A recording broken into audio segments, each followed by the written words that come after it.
YCP అధినేత జగన్, మీరు ఢిల్లీలో కాదు, నీ సినిమా ఏదన్నా ఉంటే మన ఆంధ్ర గల్లీలో చూపించు. మీ బాబాయిని గొడ్డలతో నరిగితే 5 సంవత్సరాలుగా ఏం చేశావు? అసలు దిక్కే లేదు. నిన్ను ప్రజలు వద్దనే కదా నీకు ప్రతిపక్ష హోదా కూడా ఇవ్వలేదు. ఎందుకు ఈ మిడిసిపాటు? నాకు ప్రతిపక్ష హోదా కావాలి అంటూ గగ్గోలు పెడుతూ కోర్టుకెళ్లావు. పెళ్లైన నెలకే బిడ్డ కావాలి అంటావు. కూటమి ప్రభుత్వంపై నువ్వు ఢిల్లీలో ధర్నా చేస్తావా? ఢిల్లీలో ఏం చేస్తావు? నీకు పవరు లేదు, నీ వెనక బలము లేదు అంటూ సుబ్బారావు గుప్తా మాజీ ముఖ్యమంత్రి వైసీపీ అధినేత జగన్ పై విరుచుకుపడ్డారు. ఢిల్లీలో జగన్ చేస్తున్న ధర్నా సరైంది కాదు అంటూ జిల్లా కలెక్టర్కు వినతి పత్రం ఇచ్చిన సుబ్బారావు గుప్తా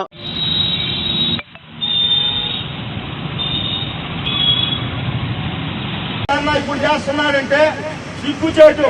ఇక 40 రోజులకే ప్రభుత్వం మారాలని చూస్తున్నాడు.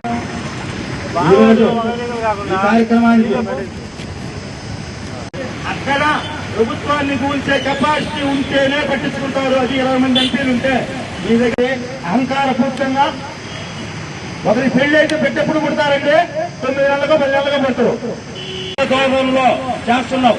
గతంలో ఈ సొంత బాబాయిని చంపినప్పుడు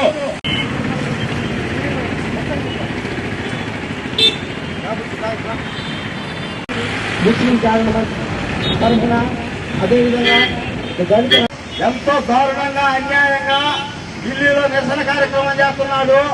గతంలో ఎప్పుడైతే వాళ్ళ బాబాయ్ చంపారో చేస్తాడంట, ఒక పిచ్చి పట్టిద్దంట. రోజు వాళ్ళ సినిమాలో అదేదో సినిమాలోనంట ఒక్కరోజు నువ్వు సిబిఐ ఎంక్వైరీ కోరావు. సరే, నీ ప్రభుత్వం వచ్చిన తర్వాత నువ్వు సిబిఐ అహంకారంతో విర్రవీగతనంతో అతనే ఒక సీఎం అనుకుంటున్నాడు. నా యొక్క దీక్షకి మద్దతుగా రావడం చాలా సంతోషకరం. డబ్బులు కూడా కొంత ఖర్చు అవుతుంది. నేనంటే 300 ట్రైన్లో పోయా, 700 పెట్టి హోటల్లో ఉన్నా, 300 పెట్టి అన్నం తిన్నా. నీకు పెద్ద కాస్ట్లీ కదా. నువ్వేం చేస్తున్నావు? ఏం బీగుతున్నావు? ఆ బాత్రూంలో ధర్నా చేస్తున్నావు. ఇప్పుడు ఒక మీ సోదరుడు నీకు సలహాలు ఇచ్చి ఆర్యవైశ్య నాయకుడు గుప్తా గారు చేపట్టినటువంటి జగన్ నీకు, నువ్వు ఆ కుటుంబం పైన నువ్వు ధర్నా ఎందుకు చేయలేదు? నీ పార్టీ ప్రభుత్వంలో నువ్వు ఉన్నావు కదా. అదేవిధంగా ఈ సొంత శవ రాజకీయాలు చేయడం నీకు తగదని మేము నిరసన. ఈరోజు చాలా బాధాకరమైన విషయము, చాలా దారుణమైన రోజు. ఈరోజు బ్లాక్ డే. ఆంధ్రప్రదేశ్ ప్రజలేమన్నా అమాయకులు అనుకుంటున్నాడా? ఈయన ధర్నా చేయాల్సింది ఎక్కడ? విజయవాడ, ఒంగోలు, గుంటూరు చేసుకోవాలి, అంటే పులివెందుల్లో చేసుకోవాలి. ఢిల్లీకి పోయాడు. ఏం చేస్తావు జగన్ అన్న? ఢిల్లీలో ఎవరు పట్టించుకోరు. ఆడ కనీసం ప్రభుత్వాన్ని దించే శక్తి ఉన్న ఎంపీలున్న పార్టీలనే లెక్క చేయరు. నేను గతంలో 3 సార్లు పోయా. 350 లక్ష 50,000 అయిపోయినాయి. గుల్లైపోయా. నేనంటే వ్యాపారస్తుడిని, వయసుని కాబట్టి తెలియగా వితౌట్ బిల్లులే తెచ్చుకొని అమ్ముకొని బతికా. నువ్వు కూడా ఆ పక్కన ఎంపీలు ఎమ్మెల్యేలు సంపాదించిన అక్రమ సొమ్ము ఖర్చు పెడుతున్నావు కాబట్టి మీకేం ఇబ్బంది లేదు. ఇంక ఇట్నే పోతా ఉంటే నెక్స్ట్ ఎలక్షన్ నీ దగ్గర డబ్బులు ఉండవు. ఆడని దగ్గర పట్టుమని 2-3 కూడా ఎంపీలు లేరు. వాళ్ళు 2 జంప్ అవుతున్నారు. మీ తమ్ముడు ఉంటాడేమో కేసుల నుంచి, వాళ్ళు బీజేపీకి వెళ్తారంట. ఎందుకయ్యా ఢిల్లీలో చేస్తావు? నీది ఎట్టుందంటే నీపై నువ్వు ఆలోచించే విధానము. పెళ్ళైంది కదా, 30వ రోజుకి బిడ్డగాని లేదు, నువ్వు సంసారానికి పనికి రావాలంత దారుణంగా ప్రవర్తిస్తున్నాడు. నాకు ఒక అవకాశం ఇవ్వండి, ఇప్పుడే నేను సీఎం అవుతా. మళ్ళీ కోర్టుకు కూడా వేశాడు ప్రతిపక్ష హోదా. 10% ఉండాలని నువ్వే గతంలో గందరగోళం చేసావు.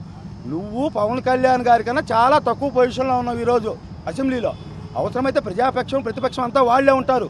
నువ్వు ఆటలు అరటిపండు అయ్యావు. ఈరోజు ఎలా చేస్తావండి నువ్వు ధర్నా?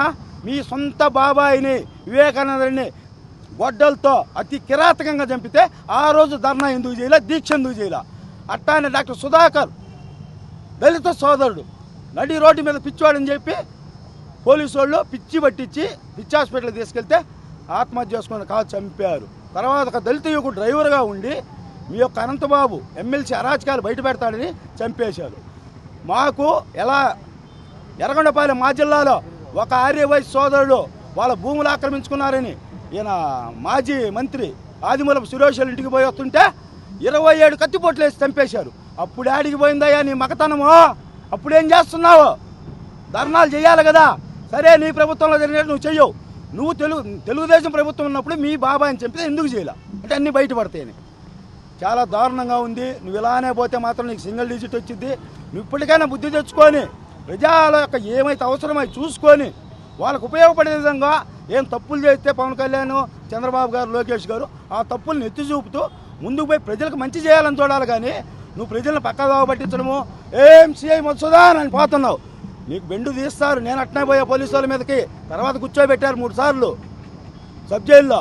మనం పోకూడదు. మనం తప్పులను దొంగతనాలు చేస్తాం. మనం పోలీసు వాళ్ళ మీద పోకూడదు. మనం నిజాయితీ ఉంటే పోవాలి పోలీసు వాళ్ళ మీదకి.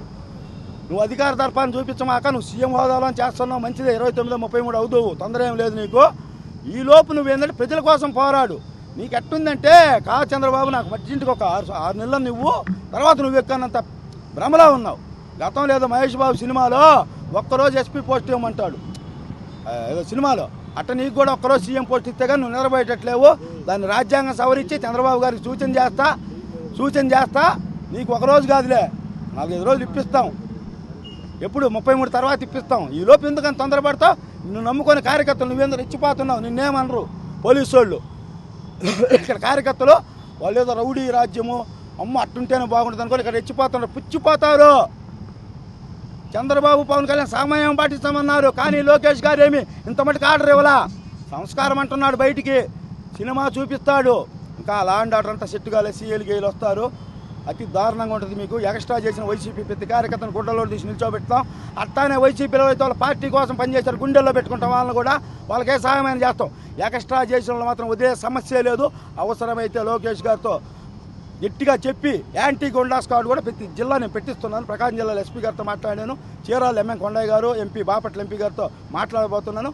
చీరాల బాపట్ల పెడుతున్నారు, నెక్స్ట్ స్టేట్ వైడ్ పెడతారు, మీకు బెండు తీస్తారు. నమస్కారం.